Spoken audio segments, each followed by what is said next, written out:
What's up, YouTube? It's your boy Meal Ticket, back with the e39. Get a little bit of updates on everything that's been going on and what's been done to the BMW 530i.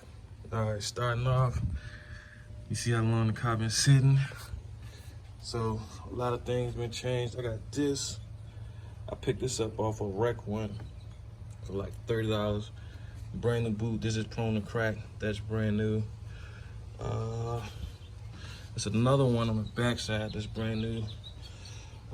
Brand new oil filter, housing, gasket, new fan, new water pump, thermostat, new core packs, spark plugs, fuel rail,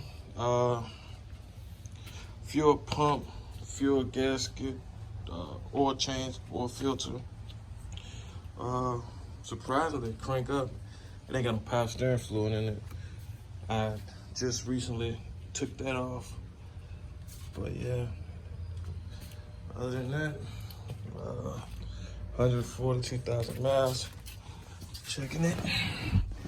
A little couple of codes on the computer. But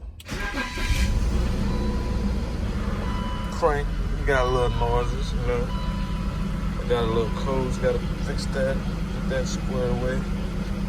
Don't like the way it sounds, so that's that. What y'all think, YouTube?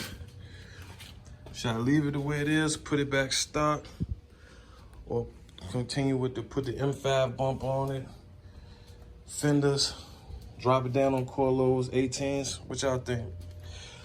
Like, comment, subscribe, let me know.